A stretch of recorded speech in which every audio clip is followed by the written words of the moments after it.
Everyone, so welcome back. This is the platform of SV smart competitive hybrid schooling system. बच्चे, आज हम लोग class 12th biology का chapter 9 देख रहे हैं, प्रिंसिपल एंड प्रोसेसेस। ठीक है बच्चे, बायोटेक्नोलॉजी का पार्ट 1 है और इस चैप्टर 9 का पार्ट 6 आज हम डिस्कस करेंगे, जिसमें एनसीईआरटी का पैराग्राफ नंबर 18 है और इसमें आज का टॉपिक रहेगा क्लोनिंग वेक्टर। ठीक है बच्चे, क्लोनिंग वेक्टर एक टूल है बायोटेक्नोलॉजी का जो हमें हेल्प करता है जेनेटिकली मॉडिफाइड ऑर्गेनिज्म बनाने में। ठीक है, जैसे हमने और भी टूल पढ़े थे, रिस्ट्रिक्शन एंजाइम पढ़ा था बच्चे हमने। ठीक है, और एंजाइम पढ़े थे और कुछ वेक्टर्स पढ़े थे हमने।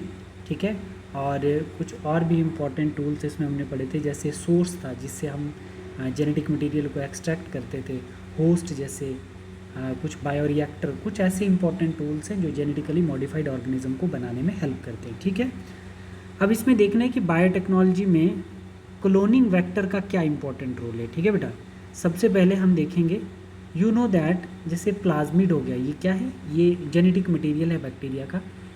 Bacteriophage have ability to replicate within bacterial cell. तो ये बोल रहा है कि बैक्टीरिया के अंदर जो बैक्टीरियोफाज है, वायरस, वो क्या करता है, अपना जेनेटिक मटेरियल इंसर्ट करता है और उसको इन्फेक्ट कर देता है। ठीक है, और ये जो बैक्टीरियोफाज है, वायरस है, ये क्या कर देता है, independent control of chromosomal DNA, और जो बैक्टीरियल सेल है उसके जेनेटिक मटेरियल को इंडिपेंडेंट होकर कंट्रोल कर देता है। ठीक है, इंडिपेंडेंटली कंट्रोल कर देता है, जहाँ पर virus because of their high number पर सेल्स, और वायरस के कॉपी नंबर बहुत फास्ट मल्टीप्लाई कर जाते हैं बैक्टीरियल डीएनए का यूज़ करके। ठीक है, have very high copy number of their genomes. तो बैक्टीरियल सेल्स के जीनोम से कई फास्ट मल्टीप्लाई करता है बैक्टीरियोफाज का genome within the bacterial cell, right. Some plasmid, देखो कुछ प्लाज्मिड होते हैं कैरी करते हैं 5 to 10 किलो बेस पेयर।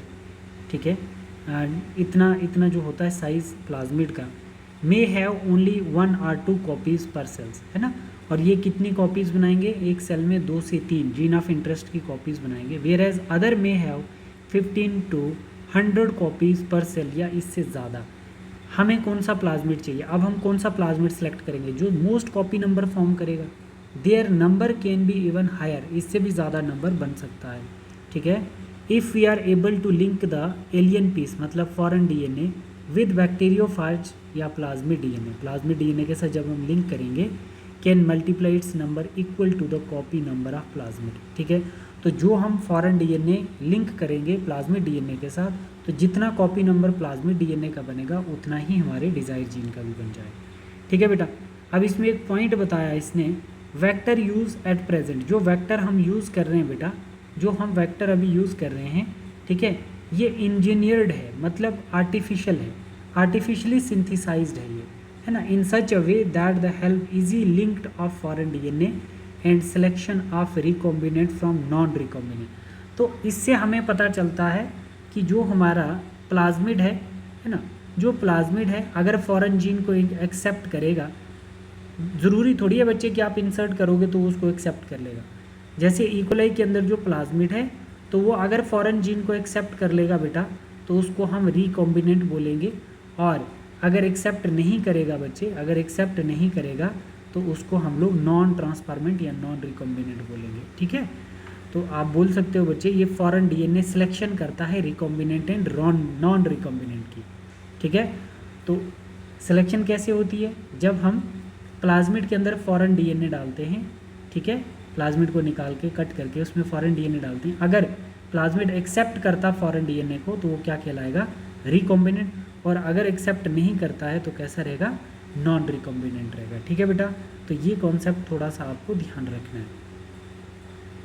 अब हम लोग देखते हैं कि क्या प्रॉपर्टीज़ होती हैं क्लोनिंग वेक्टर की। ये नीट का क्वेश्चन है, ध्यान रखना, कौन कौन से फीचर्स होते हैं क्लोनिंग वेक्टर के अंदर। सबसे पहला फीचर होता है बच्चे उसके पास, क्लोनिंग वेक्टर के पास, एक उसके पास ORI साइट होती है बच्चे, जहाँ से ओरिजिन ऑफ रेप्लिकेशन होती है, डीएनए रेप्लिकेशन स्टार्ट होती है, जहाँ से वो एक ORI साइट होती है प्लाज्मिड के ऊपर। मानो जैसे हमारे पास क्या है, ये प्लाज्मिड है, आर्टिफिशियली सिंथेसाइज्ड प्लाज्मिड है, और इस प्लाज्मिड के ऊपर एक ORI साइट होनी चाहिए। ठीक है, क्या है, एक ORI साइट्स होनी चाहिए जहाँ से रेप्लिकेशन ऑफ डीएनए स्टार्ट होती है। और ये क्या है बच्चे, ये फॉरेन डीएनए, ये क्या है, फॉरेन डीएनए हमने इसमें इंसर्ट किया है। ठीक, एक ORI साइट्स, दूसरा सिलेक्टेबल मार्कर, क्या होता है वो मैं आपको बताता हूँ। और तीसरा रिकॉग्निशन साइट। ये 3 प्रॉपर्टीज़, 3 फीचर होने चाहिए क्लोनिंग वेक्टर के पास।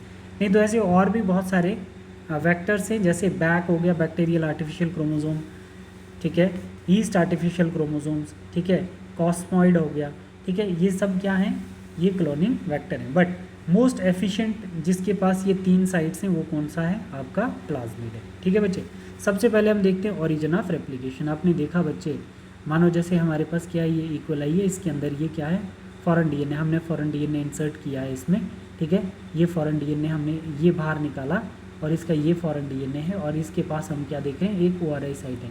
ठीक बच्चे, तो ये डीएनए यहाँ पर आएगा और क्या स्टार्ट कर देगा, डीएनए रेप्लिकेशन स्टार्ट कर देगा।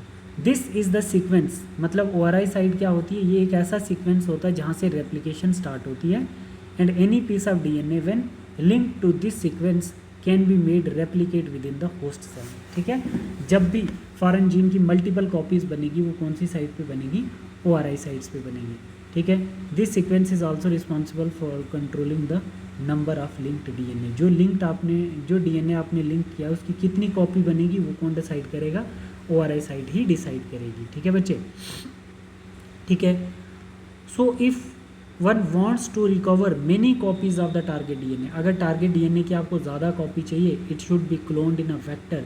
ठीक है, clone in a vector whose origin support high copy numbers. ठीक है, तो ये जो प्लाज्मिड होगा आप वही प्लाज्मिड सपोर्ट करोगे, उसी प्लाज्मिड को आप कलेक्ट करोगे जो प्लाज्मिड हाई कॉपी नंबर को सपोर्ट करता है बच्चे। ठीक है, देखो ओआरआई साइट जो है, ये वाली ओआरआई साइट है बच्चे, ओआरआई साइट कंट्रोल करती है कॉपी नंबर को।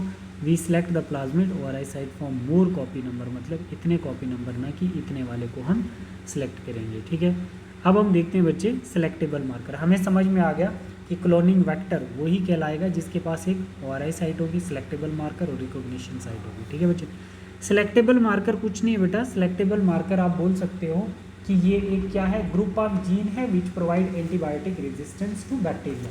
ठीक है, सिलेक्टेबल मार्कर क्या है, एक ग्रुप ऑफ जीन है बच्चे। ठीक है, क्या है, एक ग्रुप ऑफ जीन है which provide antibody resistant to organism, मतलब एंटीबायोटिक से क्या करता है, ऑर्गेनिज्म को प्रोटेक्ट करता है। तो जनरली पहले इकोलाई भी तो हमारा एंटीबायोटिक रेजिस्टेंट नहीं था, तो हमने उसके अंदर एंटीबायोटिक रेजिस्टेंट जीन डाले थे और वो इकोलाई भी फिर एंटीबायोटिक रेजिस्टेंट हो गया। तो सिलेक्टेबल मार्कर जो होता है वो क्या करता है, वो रेजिस्ट करता है एंटीबायोटिक से, किसको, बैक्टीरिया को, है ना। तो सिलेक्टेबल मार्कर एक ग्रुप ऑफ जीन है जो प्रोवाइड करती है एंटीबायोटिक रेजिस्टेंट बैक्टीरिया के अंदर। ठीक है, ये चीज़ समझ में आ गई। अब देखो बच्चे, जैसे ये हमारे पास एक प्लाज्मिड है, ठीक है, जो एक्ट करता है वेक्टर की तरह, और ये आर्टिफिशियली सिंथेसाइज्ड प्लाज्मिड है जिसको हम PBr 322 कहते हैं। ठीक है बच्चे, क्या बोलेंगे इसको, PBr 322। ठीक है बच्चे, P stands for what, plasmid, and B Bolivar, R रिड्रेगेंस, ये साइंटिस्ट के नाम हैं, और ये है बच्चे स्ट्रेन ऑफ बैक्टीरिया 322। ठीक, तो ये आर्टिफिशियली सिंथेसाइज्ड किया गया था, और भी बहुत सारे क्लोन इसमें ऐड किए, सीक्वेंस इसमें ऐड किए गए थे। ठीक है, तो आर्टिफिशियली सिंथेसाइज्ड क्यों किया था, हम इसको देखते हैं ज़रा। सिलेक्टेबल मार्कर हमें क्या करता है बच्चे, जैसे एम्पीसाइक्लिन रेजिस्टेंट, ये देखो इसके अंदर कौन सी जीन है, ये 2 जीन आ जाएंगी, एक एम्पीसाइक्लिन रेजिस्टेंट और एक टेट्रासाइक्लिन रेजिस्टेंट, ये 2 जीन होंगी इस प्लाज्मिड के अंदर। मैंने आपको बोला था बच्चे, इधर ध्यान दो, मैंने आपको बोला था कि बैक्टीरिया के अंदर प्लाज्मिड क्या है, जेनेटिक मटेरियल। ठीक, अब मानो बैक्टीरिया टीबी काज करता है, इन्फेक्शन काज करता है। ठीक है, क्या करेगा, इन्फेक्शन काज करेगा। अब इस टीबी को ट्रीट करने के लिए, ट्रीटमेंट ठीक करने के लिए हमें क्या देनी पड़ेगी, एंटीबायोटिक। तो अब हम बोल रहे हैं बच्चे, तो एंटीबायोटिक हमारे पास कितने टाइप की है, देखो, टेट्रासाइक्लिन, केनामाइसिन, एम्पीसाइक्लिन, क्लोरोफिनिकोल्स, ये इतने टाइप के। तो अब हम बोल रहे हैं कि कोई ऐसा बैक्टीरिया है जिसके पास प्लाज्मिड है और उसके अंदर एम्पीसाइक्लिन और टेट्रासाइक्लिन रेजिस्टेंट आ चुकी है जीन, जिससे हमारी एम्पीसाइक्लिन और टेट्रासाइक्लिन काम नहीं कर रही है। समझ आई बच्चे। ठीक है, तो इससे इंसान की तो डेथ हो जाएगी, एंटीबायोटिक जब काम ही नहीं करेगी, क्योंकि इस बैक्टीरिया ने अपने प्लाज्मिड में कौन सी जीन बना ली है, एंटीबायोटिक रेजिस्टेंस। बट कौन सी एंटीबायोटिक, टेट्रासाइक्लिन और एम्पीसाइक्लिन रेजिस्टेंट। ठीक है, तो अब हमें क्या करना पड़ेगा, ध्यान दो, अब हमें क्या करना पड़ेगा। इसमें ओआरआई साइट तो आपको पता है ही है। अब यहाँ पर देखो, एक ये जीन है बच्चे, एम्पीसाइक्लिन रेजिस्टेंट जीन और एक ये क्या है, टेट्रासाइक्लिन रेजिस्टेंट जीन है बेटा। ठीक, अब हम यहाँ पे ये चीज़ ध्यान रखेंगे कि अगर हम इसमें फॉरेन डीएनए इंसर्ट करते हैं, मानो ये इसकी रिकॉग्निशन सीक्वेंस है, इस टेट्रासाइक्लिन रेजिस्टेंट जीन की रिकॉग्निशन सीक्वेंस है, मानो ATGC कुछ भी है ये, ठीक है। अब इसमें हम फॉरेन डीएनए जब इंसर्ट कर देंगे बच्चे, फॉरेन डीएनए इतने में हमने इंसर्ट कर दिया, ठीक है, तो इसको इंसर्शनल इनएक्टिवेशन कर दिया हमने। फॉरेन डीएनए इंसर्ट करके TET-R जीन की एक्टिविटी को हमने इनएक्टिवेट कर दिया बेटा, ठीक है, इसी को इंसर्शनल इनएक्टिवेशन बोलते हैं। इतने से पार्ट को हमने इनएक्टिवेट कर दिया, बट फॉरेन डीएनए को इंसर्ट करने के लिए हमें रिस्ट्रिक्शन एंजाइम यूज़ करना पड़ेगा। ये रिस्ट्रिक्शन एंजाइम आ गया BAMH1। BAMH1 जो है ये रिस्ट्रिक्शन एंजाइम है, और इसकी ये वाली साइट क्या हो सकती है, ये इसकी रिस्ट्रिक्शन साइट हो सकती है। क्या होगी, रिस्ट्रिक्शन साइट होगी। इधर एक और भी होगा साल1 की रिस्ट्रिक्शन साइट यहाँ पे होगी। तो कहने का मतलब है कि सेम रिस्ट्रिक्शन एंजाइम से मैं किसको कट कर रहा हूँ, इस डीएनए को कट कर रहा हूँ, जो किसका डीएनए है, प्लाज्मिड का डीएनए। किसका डीएनए बच्चे, प्लाज्मिड का डीएनए, ठीक है। तो प्लाज्मिड के डीएनए को कट किया और फॉरेन डीएनए को भी कट किया, जो मैंने इसमें डालना है, ठीक है। फॉरेन डीएनए को भी और प्लाज्मिड डीएनए दोनों को कट किया बच्चे, ठीक है। तो फॉरेन डीएनए इस प्लाज्मिड में जब मैंने एंटर किया बेटा, तो ये क्या बन गया, ये रिकॉम्बिनेंट डीएनए बन गया। क्या बन गया, रिकॉम्बिनेंट डीएनए बन गया। तो अब जब ये रिकॉम्बिनेंट डीएनए बन गया, तो TET-R जीन जो रेजिस्टेंट था टेट्रासाइक्लिन के लिए, तो अब ये फॉरेन डीएनए इंसर्ट करने से इनएक्टिवेट हो गया ना बच्चे, ये इनएक्टिवेट हो गया, मतलब ये मर जाएगा ना, ये मर जाएगा। अब मैं इसको एम्पीसाइक्लिन दूंगा तो ये बैक्टीरिया डेथ कर जाएगा ना। तो अब मैं क्या करूँगा, TET-R की रेजिस्टिविटी मैंने ब्रेक कर दी, मैं टेट्रासाइक्लिन एंटीबायोटिक जो है वो दूंगा तो इकोलाई डेथ कर जाएगा, ठीक है। ये मुझे कैसे पता चलेगा कि ये डेथ कर जाएगा। अब मैं क्या करूँगा देखो यहाँ पे मैं सिंपल यहाँ पर कुछ रिकॉम्बिनेंट लेता हूँ और कुछ नॉन रिकॉम्बिनेंट लेता हूँ। ये मेरे पास इकोलाई आ गए, मतलब मैंने क्या किया है, रिकॉम्बिनेंट कौन सा है, जिसमें मैंने फॉरेन डीएनए इंसर्ट किया है ये मेरा रिकॉम्बिनेंट है, और जिसमें नहीं किया वो नॉन रिकॉम्बिनेंट है। तो मुझे थोड़ी पता चलेगा रिकॉम्बिनेंट कौन है, नॉन रिकॉम्बिनेंट आंखों से थोड़ी दिखता है। तो ये इकोलाई मैंने बहुत सारे इकोलाई लिए, इसमें ये मेरे कैसे हैं, रिकॉम्बिनेंट हैं, ये रिकॉम्बिनेंट है, ये तो मुझे बाद में पता चलेगा। और ये कैसे हैं, मेरे नॉन रिकॉम्बिनेंट है, ये नॉन ट्रांसफॉर्मेंट मतलब जो नहीं बदले हैं, ठीक है, और ट्रांसफॉर्मेंट मतलब जो बदल गए, ठीक है। तो रिकॉम्बिनेंट को मैं क्या बोलता हूँ बच्चे, ट्रांसफॉर्मेंट, और नॉन ट्रांसफॉर्मेंट मतलब नॉन रिकॉम्बिनेंट। अब मैं इनको अपनी नेक्ड आई से तो नहीं देख सकता, अब मैं यहाँ पर प्लेटिंग करूँगा। प्लेटिंग मतलब 2 प्लेट लूँगा, प्लेटिंग का मतलब ही 2 प्लेट लूँ। 2 प्लेट में क्या ग्रो करवाऊँगा, एम्पीसाइक्लिन कंटेनिंग मीडियम, एक में मैं एम्पीसाइक्लिन ले लूँगा। तो बच्चे प्लेटिंग वाला प्रोसेस अब मैं करूँगा। मैंने क्या कर दिया है, आर्टिफिशियल सिंथेसाइज्ड प्लाज्मिड को एक साइड से इंसर्शनल इनएक्टिवेशन कर दिए, फॉरेन डीएनए इंसर्ट करके रिकॉम्बिनेंट डीएनए बना दिया, और एक साइड मैंने क्या किया है बच्चे, एक साइड कोई कुछ नहीं किया है मैंने, ठीक है। तो अब यहाँ पर मेरे पास जो कॉलोनीज़ हैं वो कितने टाइप की आ गई, रिकॉम्बिनेंट डीएनए वाली भी आ गई। जो रिकॉम्बिनेंट डीएनए वाली हैं उनको मैं ट्रांसफॉर्मेंट बोलता हूँ, जो नॉन रिकॉम्बिनेंट है वो नॉन ट्रांसफॉर्मेंट है, समझ आई। अब ये मैं आइडेंटिफाई करने के लिए प्लेटिंग करूँगा। तो प्लेटिंग का मतलब होता है कि एम्पीसाइक्लिन कंटेनिंग मीडियम में मैं ग्रो करवाऊँगा, किसको, MPR को भी और TET-R को भी, ठीक है। तो मैंने 2 प्लेट ले ली, एक टेट्रासाइक्लिन कंटेनिंग मीडियम ले लिया और एक एम्पीसाइक्लिन कंटेनिंग मीडियम। तो जहाँ पे मैं एम्पीसाइक्लिन कंटेनिंग मीडियम में किसको ग्रो करवा रहा हूँ, एम्पीसाइक्लिन को। देखो ये एम्पीसाइक्लिन रेजिस्टेंट जीन, क्योंकि मैंने इसकी रेजिस्टिविटी ब्रेक नहीं करवाई थी, तो ये आराम से यहाँ पे ग्रो कर जाएगा बच्चे। तो यहाँ पर TET-R भी ग्रो कर रहा है, क्योंकि इसकी मैंने रेजिस्टिविटी ब्रेक ही नहीं की है। बट जब मैं इसकी रेप्लिका बना रहा हूँ, प्लेटिंग कर रहा हूँ, रेप्लिका होता है मतलब जैसे सेम फिंगरप्रिंट्स, जब इसकी मैं रेप्लिका बना रहा हूँ बच्चे, तो रेप्लिका जब बना रहा हूँ तो मैं देख रहा हूँ कि मेरे पास एम्पीसाइक्लिन जो MPR है, MPR रेजिस्टेंट जो है वो ग्रोथ शो कर रहा है। टेट्रासाइक्लिन कंटेनिंग मीडियम में MPR ग्रोथ शो कर रहा है, बट जो TET-R जीन है वो ग्रोथ शो नहीं कर रहा है। तो इसका मतलब मैंने इसकी रेजिस्टिविटी ब्रेक करवा दी थी ना BAMH1 से मैंने इसकी रेजिस्टिविटी ब्रेक करवा दी थी, रिकॉम्बिनेंट डीएनए बना लिया था, एम्पीसाइक्लिन ने इसको डेथ करवा दी। तो इसका मतलब कौन सा अपने आप को शो नहीं कर पाया, TET-R अपने आप को रेजिस्ट नहीं कर पाया, टेटार की रेजिस्टिविटी ब्रेक हो गई है। तो अब मैं यहाँ पे देखूँगा कि कुछ जो है इस फॉरेन डीएनए के इंसर्ट करने से इस टेटार जीन के कुछ जीन जो हैं जो डाई कर चुके हैं और कुछ जीन जो हैं वो सर्वाइव करते हैं। ठीक है, तो यही जीन मैंने यहाँ से कैरी करने हैं। ठीक है बेटा, अब मैं क्या करूँगा, देखो जब मैंने यहाँ पर रिकॉम्बिनेंट डीएनए इंसर्ट किया इकोलाई में तो इकोलाई डाई कर गया। तो अब मैं क्या करूँगा, व्हेन वी यूज़ टेट्रासाइक्लिन, अब मैं टेट्रासाइक्लिन को यूज़ करूँगा। तो जब मैं टेट्रासाइक्लिन को यूज़ कर रहा हूँ बच्चे, तो इकोलाई क्या कर जाएगा, इकोलाई डेथ कर जाएगा बच्चे, है ना। When we grow tetracycline medium of E coli तो सम बैक्टीरिया नॉट ग्रो। ठीक है, कुछ बैक्टीरिया तो नहीं कर पाएंगे ना, वो तो डेथ कर चुके हैं। ठीक है, कुछ बैक्टीरिया तो नहीं ग्रो कर पाए, but some not grow and some are grow, कुछ तो ग्रो कर रहे हैं। देखो कुछ ग्रो नहीं कर पा रहे हैं बट कुछ ग्रो कर रहे हैं। ठीक है, due to half tetR gene is inserted by foreign DNA, मैंने हाफ जीन को इंसर्ट किया है फॉरेन डीएनए से। In tetracycline medium few tetR gene not shown growth, this is recombinant या ट्रांसफॉर्मेंट। इनको मैं क्या बोल रहा हूँ बच्चे, इन्हीं को मैं क्या बोल रहा हूँ, ये मेरे ट्रांसफॉर्मेंट है। तो जो ट्रांसफॉर्मेंट हुआ है बच्चे वही मेरा जीन ऑफ इंटरेस्ट होगा ना, है ना। जो few are show some growth वो ट्रांसफॉर्मेंट नहीं हुआ ना, जो ग्रोथ शो कर रहा है तो इसका मतलब वो ट्रांसफॉर्मेंट नहीं हुआ। तो अब मैं क्या करूँगा बच्चे,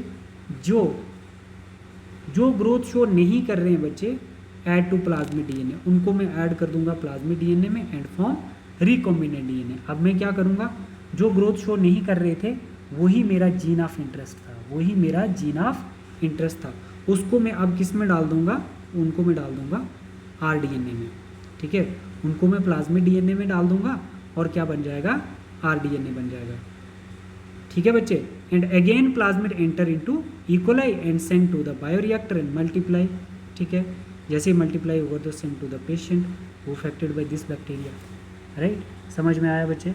ठीक है, तो ये चीज़ मैंने आपको बतानी थी। देखो अब इधर एक बारी रीड करना है इसको, थोड़ा सा इसको एक बारी रीड करो क्या बोल रहा है ये। In addition to E coli the vector require selectable marker, vector को क्या चाहिए, सेलेक्टेबल मार्कर, मतलब टेटार और एमटीआर, जो बैक्टीरिया को एंटीबायोटिक से रेजिस्ट करवाते हैं, which help identify and eliminating non transformant and selectively permitting the growth of transformant. तो सेलेक्टेबल मार्कर हमें डिफ्रेंशिएट करने में हेल्प करता है ट्रांसफॉर्मेंट और non transformant. Transformation is the process through which piece of DNA introduce into host bacteria. Transformation process क्या है कि हम एक पीस ऑफ डीएनए जो है वो होस्ट बैक्टीरियम में इंसर्ट करेंगे। You will study process in subsequent section. Normally the gene encoding resistant to antibiotic.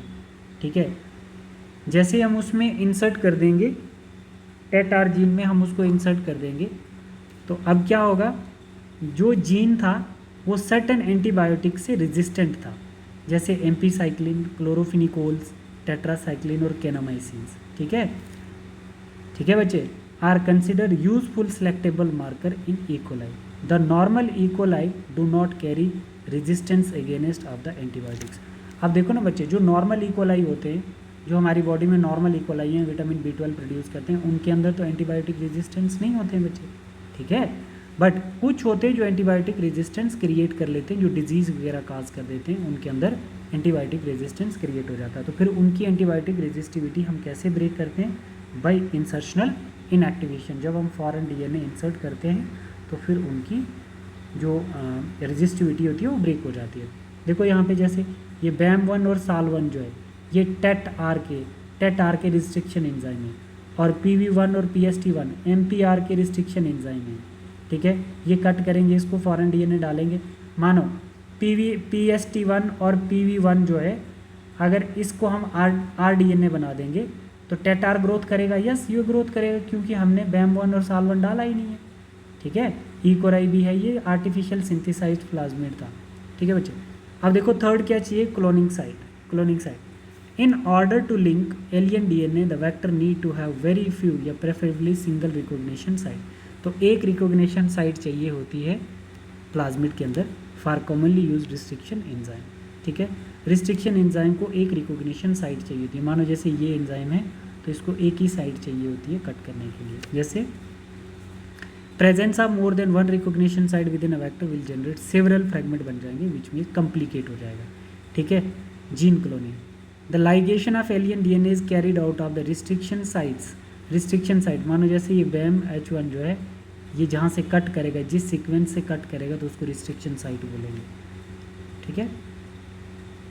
Present in one of the two antibiotic resistance, restriction site present in one of the two antibiotic resistant, ठीक है। Gene, for example you can ligate a foreign DNA at BAM-H1 site. मानो कि हम क्या करते हैं बच्चे, antibiotic resistance ये दो हैं, तो मैं क्या कर रहा हूँ, एग्जाम्पल फॉरेन DNA को BAM-H1 साइट पे ऐड कर रहा हूँ।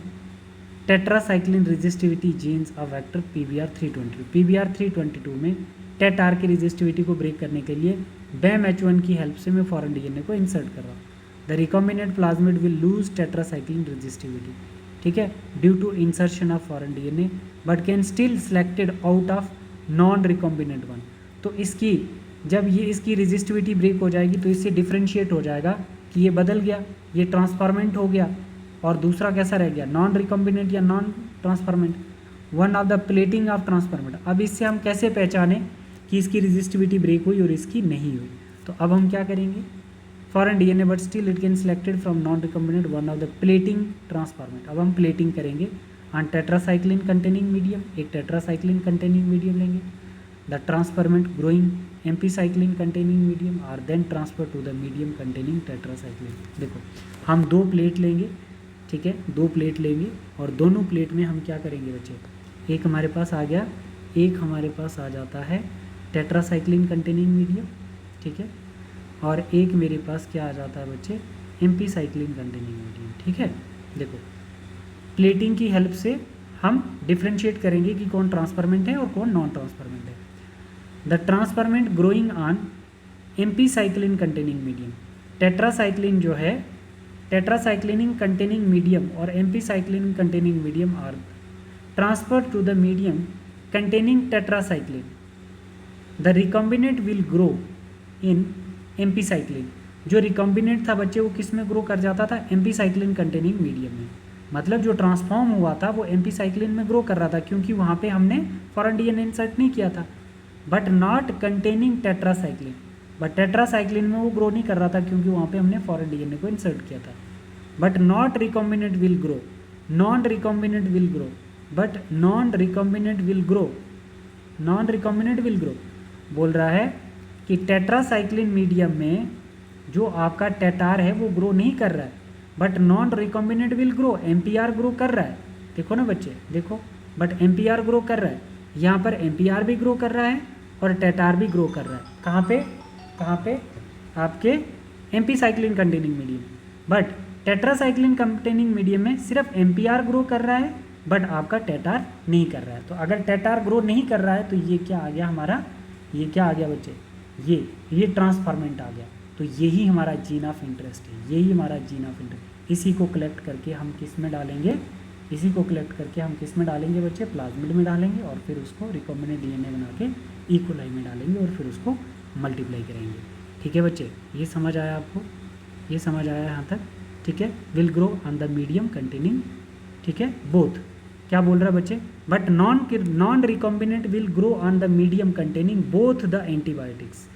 ठीक है, दोनों मीडियम में कौन ग्रो कर रहा है बच्चे, MPR ग्रो कर रहा है, ठीक है, MPR resistant. In case one antibiotic resistant gene help in selecting the transformant, one antibiotic resistant gene help in selecting the transformant. ठीक है, जो एंटीबायोटिक रेजिस्टेंट जीन ये हमें सेलेक्ट करता है ट्रांसफॉर्मेंट में। Wear other antibiotic resistant gene, other antibiotic resistant gene क्या होगा बच्चे हमारा, नॉन ट्रांसफॉर्मेंट होगा। MPR नॉन ट्रांसफॉर्मेंट हो गया और ये जो है आपका ये ट्रांसफॉर्मेंट है। ठीक है बच्चे, तो यहाँ तक हम लोगों ने क्लोनिंग वेक्टर को कंप्लीट किया है बेटा। ठीक है, तो आप इसको अच्छे से देखो, नेक्स्ट क्लास में हम लोग नेक्स्ट टॉपिक स्टार्ट करेंगे। Thank you, God bless you all.